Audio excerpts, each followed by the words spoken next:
Did you kind of see that yourself as well, where it was like early in your career, guys maybe like to have a couple beers after the game, and then towards the end, it was more like, okay, we gotta get our sleep in, we gotta get our protein shakes and everything.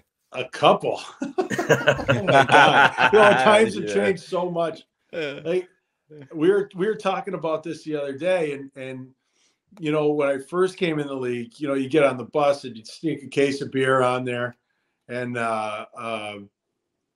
guys would be coming back and they'd grab like 3 because you didn't want to get screwed. Like you wanted to make sure you had like 3, not just 1. I need 3. So you'd like hide it in your sport coat or whatever. And like on the way to the airport, it could have been 25 minutes. It could have been 5 minutes.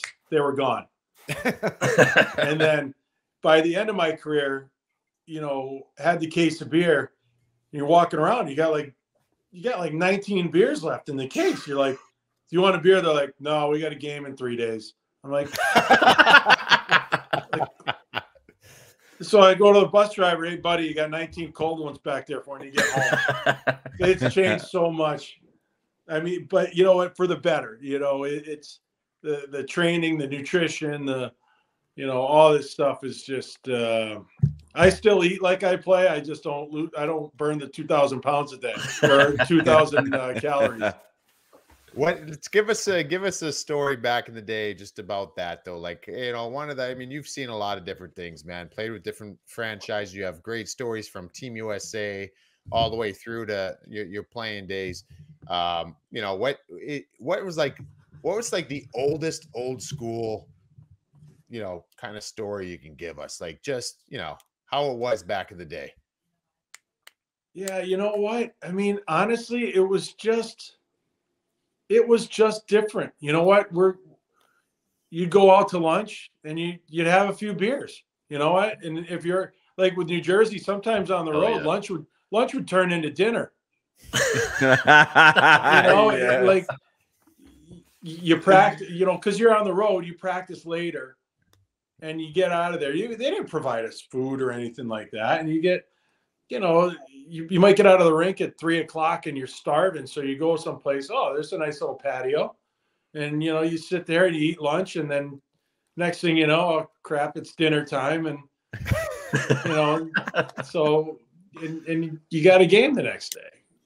But it was just a much different culture. And like, honestly, when I played in Edmonton, if there wasn't a case of beer on ice in the room, on the table, like where all the tape was and stuff like that, if there wasn't a case of beer on ice after the game, win or lose, there would be hell to pay. Hey, you know what though? Like it's never, and it really, because my first year was 2002, 2003. So I was maybe catching the tail end of that, and saw that kind of early on, but I'd say probably from 2005, 6 on, and that's when things started changing, I believe, and just started becoming different. But the one thing I will say from talking to guys and hearing the old war stories and old stories and funny things on the road, the guys that did that, like the accountability that brought to the next day, like, you know what I mean? You're talking about burning both ends of the candle. Like these guys would come back. Those sons of bitches were the first ones at the rink the next morning, sweating it out on the bike. And they were the hardest working guys in the game. You know what I mean? There was no, I'm feeling like crap today. Like if those guys went and had some beers, those guys are blocking every shot. They're finishing every check. That was like the culture then though, right? Like it's almost like to be a warrior on the ice. Like you went hard in both spots, right? That's how it was. Yeah. Yeah. If you didn't show up, your teammates would hold you accountable.